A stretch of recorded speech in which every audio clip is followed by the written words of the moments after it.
नमस्कार भक्तों।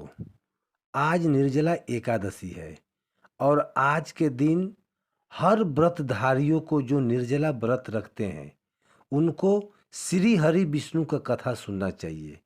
ऐसा माना जाता है कि निर्जला एकादशी के दिन श्री हरि विष्णु का कथा सुनने से व्रत का 2 गुना फल ज़्यादा मिलता है। लेकिन भक्तों, व्रत का कथा जो आप सुनने जा रहे हैं उसको पूरा सुनिएगा, क्योंकि ऐसा मान्यता है कि किसी भी कथा को अधूरा नहीं सुनना चाहिए, कथा को पूरा अंत तक सुनना चाहिए। और यह कथा सुनने के बाद आपके मन में जो मैल बैठा होता है, जैसे कि किसी ने कहा कि भाई भगवान हमेशा गरीबों के घर में नहीं जाते, हमेशा अमीरों के घर में जाते हैं। हम छोटा जात के हैं इसलिए हमारे यहाँ भगवान नहीं आएंगे, बड़े जात वाले के पास आते हैं। तो ऐसा नहीं है मेरे भाई। आज की इस कथा सुनने के बाद मेरी माताएं, मेरी बहनें, जो भी इस कथा को सुन रहा है उसके मन में जो ये मैल बैठा हुआ है वह दूर हो जाएगा, क्योंकि भगवान श्री हरि विष्णु कभी आपका अमीरी या गरीबी, आपका जात पात से कोई मतलब नहीं रखते। श्री हरि आपका भक्ति भाव, आपके हृदय में बसा प्रेम को देखते हैं। श्री हरि को जहाँ प्रेम से कोई उनका नाम स्मरण करता है वो वहीं पर जाते हैं। इस कथा में हम पूरा बताएंगे आपको। कथा को प्रारंभ करेंगे, ज़्यादा टाइम नहीं लूँगा आपका, बस 5 मिनट की कथा है। इस कथा को सुन लीजिए, आपका व्रत का फल 2 गुना ज़्यादा मिलेगा। तो आइए कथा प्रारंभ करते हैं। किसी गांव में एक रामू नाम का कसाई हुआ करता था। वह हर समय बस हरि के नाम का जाप किया करता था। उसका जो है काम भगवान विष्णु के अन्य भक्तों की तरह पवित्र तो नहीं था, क्योंकि वह मांस काटने और बेचने का काम करता था, परंतु वह उस समय भी हरि का नाम जपना पसंद करता था। एक दिन की बात है, रामू नगर से बाहर कहीं जा रहा था कि रास्ते में अचानक रामू के पैर से एक पत्थर टकरा गया। फिर जब उसकी नज़र उस पत्थर पर गई तो मन ही मन सोचने लगा, वाह क्या पत्थर है, इसे मैं मांस भी तौल सकता हूँ, बेच सकता हूँ। और फिर वह पत्थर उठाकर घर की ओर चल दिया। लेकिन मित्रों, आपको बता दूं कि वह साधारण पत्थर समझकर जिसको उठा लिया था वह कोई मामूली पत्थर नहीं था, बल्कि भगवान विष्णु का पाषाण स्वरूपी यानी शालीग्राम पत्थर था। रामू शालीग्राम पत्थर के प्रभाव और चमत्कार से अनजान होने के कारण उसे अपने दुकान पर ले गया और फिर इस पत्थर से मांस तौलने लगा। फिर उसने देखा कि दुकान पर आने वाले लोग जितने भी वजन की मांग करते हैं वह पत्थर उसी के अनुसार अपना वजन घटा और बढ़ा ले रहा था। अब तो वह एक चमत्कारी पत्थर बन चुका था और ग्राहकों को मांस तौलने लगा और हरि का नाम लेता जाता था। रामू हैरान तो हुआ था, लेकिन उसके मन में यह ख्याल भी नहीं आया कि यह भगवान विष्णु का ही स्वरूप है। वह अपने मन में सोचता रहता कि यह कोई चमत्कारी पत्थर हो सकता है या फिर किसी जादूगर का पत्थर होगा जो खो गया है। इसी तरह समय बीतता गया और वह हरि का नाम जपते हुए खुशी पूर्वक अपना जीवन यापन करने लगा। एक दिन एक सर्जन के दुकान पर उसके सामने एक ब्राह्मण गुजर रहे थे। तभी उसकी नज़र रामू की दुकान में गई और उस पत्थर पर पड़ गई। वह ब्राह्मण बड़े ही विद्वान थे और देखते ही समझ गए कि जिसे रामू ने अपनी दुकान पर मामूली पत्थर समझ कर रखा हुआ है वास्तव में वह शालीग्राम पत्थर है। फिर उस ब्राह्मण ने देखा कि रामू उस पत्थर से मांस तौल रहा है। यह देख ब्राह्मण को बहुत क्रोध आ गया और वह रामू के पास गया और बोले, अरे मूर्ख, यह तू क्या कर रहा है? क्या तू नहीं जानता कि जिस पत्थर से तू मांस तौलने का काम कर रहा है वह वास्तव में शालीग्राम भगवान है? ब्राह्मण के मुख से ऐसी बातें सुनकर रामू को बड़ा दुख हुआ और वह बोला, हे ब्राह्मण देवता, मैं तो अज्ञानी हूँ, मेरी बातों पर विश्वास कीजिए। मुझे पता नहीं था कि जिसे मैं पत्थर समझ रहा था वह वास्तव में भगवान शालिग्राम है। मुझे क्षमा कर दीजिए। रामू के मुख से ऐसी बातों को सुनकर ब्राह्मण का क्रोध शांत हो गया और उन्होंने रामू से कहा, यह दुकान पवित्र नहीं है और तुम शालिग्राम भगवान को यहाँ नहीं रख सकते हो, इसलिए यह पत्थर तुम मुझे दे दो। फिर रामू ने खुशी खुशी शालिग्राम भगवान को ब्राह्मण को सौंप दिया। इसके बाद ब्राह्मण शालिग्राम पत्थर को लेके अपने घर चले गए और फिर गंगा जल से उन्हें नहलाकर मखमल के सिंहासन पर बैठाया और धूप दीप चंदन से पूजा की। फिर खीर का भोग लगा के ब्राह्मण सो गए। तब उनके सपने में रात में श्री विष्णु प्रकट हुए और ब्राह्मण से बोले, हे ब्राह्मण, तू मुझे जहाँ से लेकर आए हो हमें वहीं पर छोड़ दो, मेरा मन यहाँ नहीं लग रहा है। यह सुन ब्राह्मण बोला, नारायण, आप उस कसाई के पास कैसे रह सकते हैं? वह आपके रहने लायक जगह नहीं है। इसके अलावा वह आपको बाट बनाकर मांस तौलने का काम करता है। फिर श्री हरि बोले, ब्राह्मण, आप नहीं जानते कि जब मेरा भक्त रामू मुझे तराजू में रखकर मांस तौलता है तब मैं इधर उधर लुढ़कता हूँ तो मुझे बड़ा मज़ा आता है, बड़ा आनंद लगता है। तो मुझे ऐसा लगता है जैसे वह मुझे अपने हाथों से झूला झूला रहा हो। भले ही उसका कार्य मांस काटने या बेचने का है, परंतु वह हर कार्य करते समय हमारा नाम का नमन करता है और जो सुनकर मुझे बहुत ही प्रसन्न होती है। इसलिए जो आनंद मुझे वहाँ मिलता है वह आनंद मुझे इस चार दीवारी में नहीं मिल रहा है। इतना कहकर भगवान विष्णु ब्राह्मण के सपने से चले गए। फिर अगली सुबह ब्राह्मण उस शालिग्राम पत्थर को लेकर रामू के पास पहुंच गए और रामू को अपने सपने के बारे में बताते हुए बोले, वह रामू से क्षमा मांगे।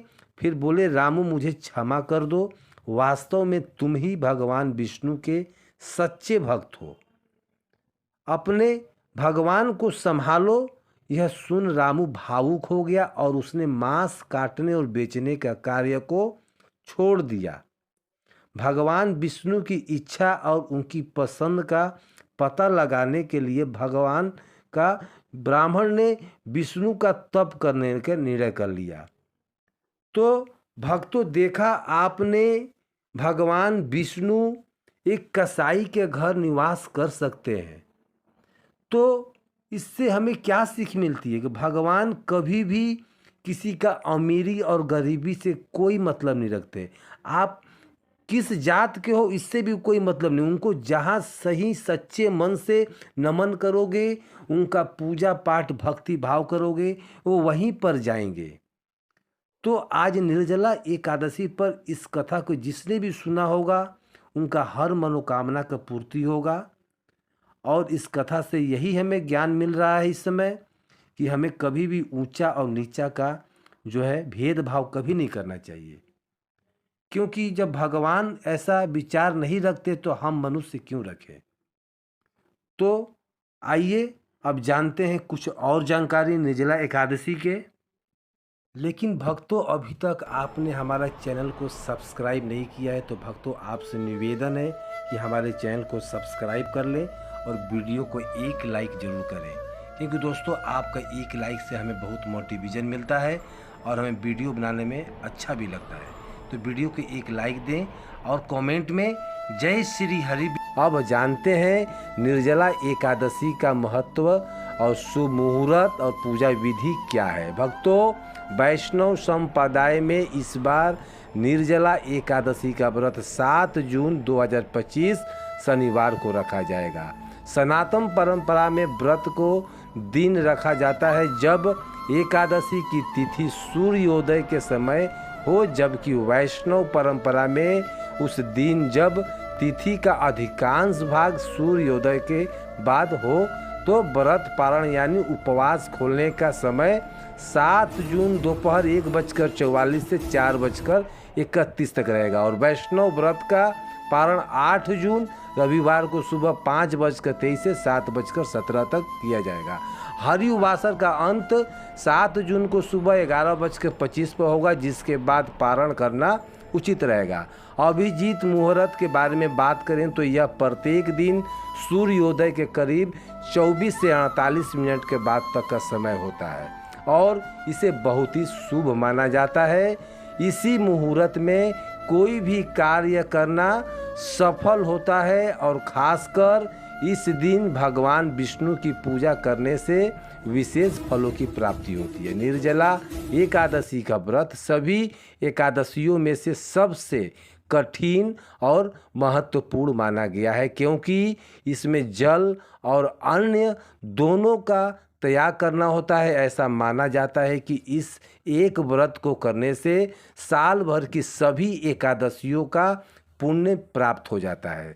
धार्मिक कथाओं के अनुसार महाभारत के भीमसेन ने यह व्रत रखा था, इसलिए इसे भीमसेनी एकादशी भी कहा जाता है। इस दिन भगवान विष्णु की पूजा करने से जीवन में सुख, शांति और समृद्धि आती है।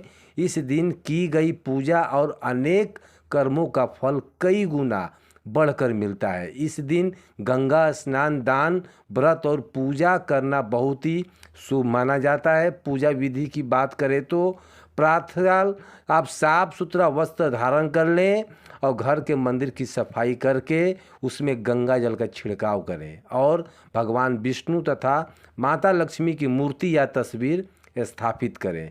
फिर चंदन, अक्षत, फूल, तुलसी, दीपक, धूप और नैवेद्य अर्पित करें और विष्णु भगवान के जो है आप मिठाई चढ़ाएं और अंत में घी का दीपक जलाकर आरती करें। ऐसा करने से पापों से मुक्ति मिलती है और मोक्ष की प्राप्ति होती है। दोस्तों, शास्त्रों के अनुसार निर्जला एकादशी को सभी एकादशियों में श्रेष्ठ कहा गया है, क्योंकि इस दिन श्री हरि विष्णु और माता लक्ष्मी की पूजा करने से जीवन में भौतिक सुख सुविधा प्राप्त होती है और सभी प्रकार की परेशानियां जो है रोग, दुख और गरीबी से मुक्ति मिलती है।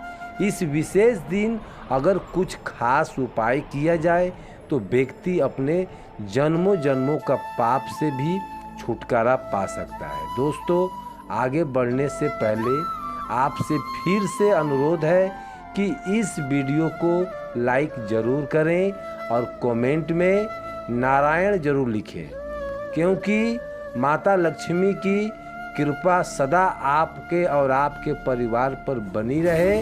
तो दोस्तों, अब जानते हैं निर्जला एकादशी पर ऐसी कौन कौन सी बातें हैं जिनका पालन करना आपके जीवन में सुख, शांति और समृद्धि ला सकता है। अगर आप चाहते हैं कि आपकी सभी इच्छाएं पूरी हो, तो संतान की प्राप्ति पूरी हो और उनके जीवन में कोई बाधा ना आए, तो हर माता पिता को इस दिन एक खास चीज़ का सेवन जरूर करना चाहिए। इसके साथ ही कुछ चीज़ ऐसी भी हैं जिन्हें इस दिन घर में भूल कर भी नहीं बनाना चाहिए। निर्जला एकादशी की पूजा और प्रसाद में अंगूर का विशेष महत्व होता है, क्योंकि यह माता लक्ष्मी को बहुत ही प्रिय है। भगवान श्री हरि विष्णु को 5 तरह के फल अर्पित करने चाहिए: केला, अंगूर, आम, पपीता और नारियल। आप अपनी सुविधा के अनुसार यह फल ला सकते हैं, लेकिन अंगूर, केला और पपीता अवश्य अर्पित करें।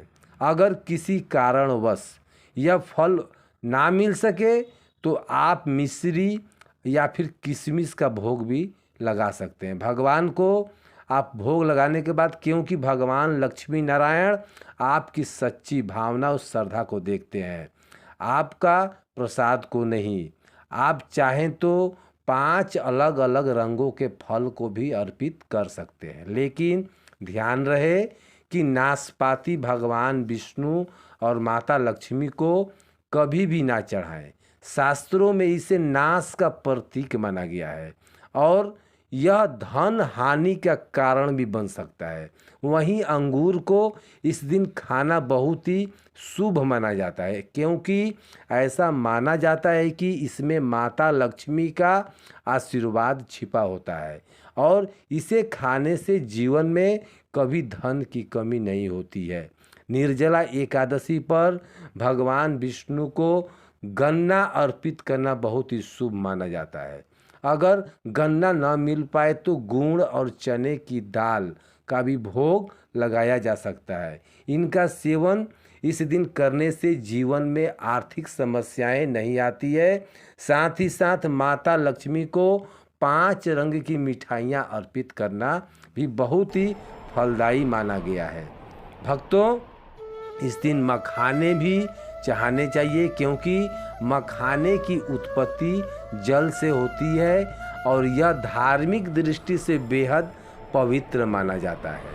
खासकर मखाने की खीर बनाकर श्री लक्ष्मी नारायण को अर्पित करने से घर में कभी धन और अन्न की कमी नहीं होती है। इस दिन भगवान गणेश को दुर्वा घास अर्पित करना भी अत्यंत शुभ माना गया है। जो भी व्यक्ति श्री गणेश जी को दुर्वा अर्पित करता है वह कभी दरिद्र नहीं होता। दुर्वा घास का प्रसाद पूरे परिवार को जरूर खिलाना चाहिए, जिससे श्री गणेश की कृपा आप सभी पर बनी रहे। वहीं जो व्यक्ति इस दिन माता लक्ष्मी को खीर अर्पित करता है उनकी कुंडली में सभी दोष शांत हो जाते हैं और भाग्य उनके पक्ष में हो जाता है।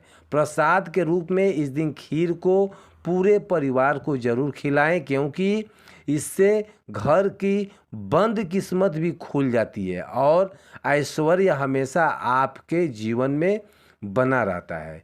माता आपके पूरे घर को आशीर्वाद देती है। माता बड़ी प्रसन्न होती है। भक्तों, शास्त्रों में कहा गया है कि निर्जला एकादशी के दिन सीताफल जरूर खाना चाहिए। इसे खाने से जो है हर तरह का बीमारी से मुक्ति भी मिलती है। यह भी माना जाता है कि निर्जला एकादशी पर घर में सीताफल का आना बहुत ही शुभ होता है, क्योंकि इसमें माता और पिता का आशीर्वाद छिपा होता है। ऐसा कहा जाता है कि भगवान राम के वनवास के समय माता सीता ने यही फल खाया था। निर्जला एकादशी के दिन सीताफल खाने से दुखों से राहत मिलती है और माता पिता का आशीर्वाद भी मिलता है। पर ध्यान रखें, यदि निर्जला एकादशी सोमवार के दिन हो तो इस दिन बैगन और सब्जी नहीं खाना चाहिए। ऐसा करने से दोष लगता है। डब्बा बंद जूस से भी परहेज रखना चाहिए और अगर ताज़े फलों का रस पिए तो उसमें नमक या बर्फ का जो है प्रयोग ना करें, इससे व्रत टूट सकता है। साधारण फल का जूस पीना ही व्रत के लिए उचित होता है। अब जानते हैं कि इस दिन किन चीज़ों से बचना चाहिए ताकि घर में सुख शांति बनी रहे। इस दिन कुछ चीज़ नहीं बननी चाहिए, क्योंकि इससे माता लक्ष्मी नाराज हो सकती है, जैसे लहसुन और प्याज का प्रयोग। और इस दिन भगवान श्री हरि विष्णु और माता लक्ष्मी की पूजा होती है, इसलिए इस दिनों आप परहेज कर लें। और इस बार की निर्जला एकादशी पर 52 शुभ योग बन रहे हैं। ऐसे में अगर कोई प्याज लहसुन खा लेता है तो उसके घर में राहु और केतु का जो है वास हो सकता है और भगवान शनि भी प्रसन्न होते हैं यदि आप ऐसा नहीं करते हैं तो। ऐसा घरों में देवी देवताओं का कृपा नहीं टिकती। इसके अलावा जो है चावल भी इस दिन ना खाएं और आप मखाने या साबूदाने के खीर बनाकर आप भगवान श्री हरि को विष्णु को भोग लगा सकते हैं। बाकी दिनों में यह चीज़ खा सकते हैं, लेकिन इस दिन परहेज करना बहुत ही शुभ होता है। अक्सर छोटे बच्चे गलती से बाज़ार से कुरकुरे जैसी चीज़ों को ले आते हैं जिसमें लहसुन और प्याज मिला होता है, इसलिए इस दिन इससे दूर ही रहना चाहिए। और अब चलिए, क्या है इस पवित्र का मतलब? अपने घर में नकारात्मक बुलाना चाहोगे तो भगवान श्री हरि विष्णु और माता लक्ष्मी का आशीर्वाद प्राप्त करना है। तो अगर उनका आशीर्वाद चाहिए तो इस दिन घर में पीली चीज़ ज़रूर बनाएं, जैसे कढ़ी पकौड़ा या पीली हलवा। पीला रंग भगवान विष्णु को बहुत ही प्रिय होता है और इसे बहुत ही शुभ माना जाता है। इसलिए इस दिन आप खुद भी पीले वस्त्र पहने। इससे भगवान श्री हरि विष्णु जी की विशेष कृपा आप पर बना रहता है। निर्जला एकादशी तिथि को किसी से भी कर्ज नहीं लेना चाहिए, क्योंकि अगर इस दिन कर्ज लिया जाए तो पूरे साल कर्ज बना रहता है। इसलिए निर्जला एकादशी का पर्व कर्ज मुक्त होकर मनाना चाहिए। शास्त्रों में कहा गया है कि माता लक्ष्मी उसी घर में आती हैं जो सच्चे मन से उन्हें बुलाता है। माता लक्ष्मी को एक मिश्री का टुकड़ा भी प्रसन्न कर सकता है, बस मन में श्रद्धा होनी चाहिए। भगवान भी कहते हैं कि कर्ज लेकर तीर्थ यात्रा या पूजा पाठ नहीं करना चाहिए, क्योंकि इससे जीवन में समस्याएं आती है और समस्याएं वो कभी नहीं जाती है, चाहे धन से जुड़ी हो या संतान से, तो भगवान विष्णु उसे ज़रूर पूरी करेंगे। निर्जला एकादशी के दिन 5 गलती कभी नहीं करनी चाहिए। इस दिन पति पत्नी को थोड़ा दूरी बनाकर रहना चाहिए। लहसुन और प्याज का सेवन नहीं करना चाहिए। सुहागिन स्त्रियों को जो है बाल नहीं धोना चाहिए, इसलिए इस दिन पहले ही जो है एक दिन बाल धो लें। तुलसी का पौधा जो है आप जो है ना छुएं, नमक किसी को भी ना दें, और वरना माता लक्ष्मी आपसे नाराज़ हो सकती है। इस दिन बुजुर्गों का पैर छूना चाहिए और स्त्रियों का सम्मान करना बहुत ही शुभ माना जाता है, क्योंकि स्त्री को लक्ष्मी का स्वरूप माना गया है। किसी भी बुराई ना करें, और अगर इस दिन कोई व्यक्ति कुछ मांगने आए आपके दरवाजे पर तो उसे खाली हाथ ना लौटाएं।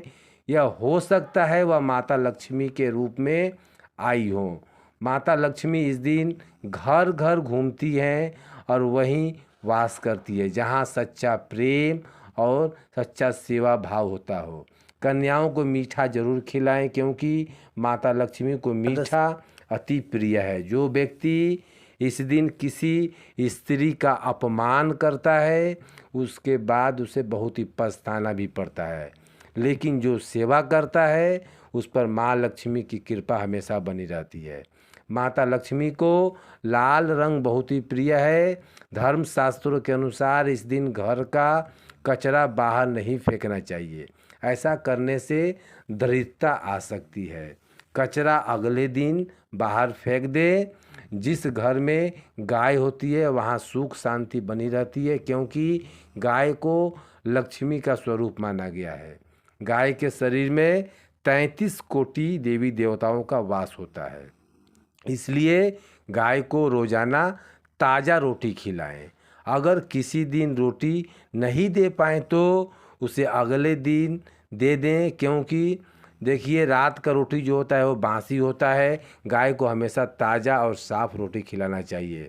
अगर फल या सब्जी जो है आपको गाय को खिला देना हो तो, वरना घर में जो भी रोटी बनता है उसमें घी जरूर लगाएं और गुड़ लगाकर रोटी खिलाएं। ऐसा करने से आपको शुभ फल की प्राप्ति होती है। या फिर गौ माता को 11 आटे की गोलियां बनाकर हल्दी थोड़ा सा चिपकाकर आप खिला सकती हैं। गाय माता अति प्रसन्न होती है। और उनका चरण को स्पर्श करें, और यदि संभव हो सके तो 7 परिक्रमा भी करनी चाहिए। जीवन में सफलता और खुशहाली आती है। तो भक्तों, कमेंट में जय श्री हरि विष्णु जय माँ लक्ष्मी जरूर लिखें, और वीडियो को एक लाइक ज़रूर करें और चैनल को सब्सक्राइब करें। धन्यवाद।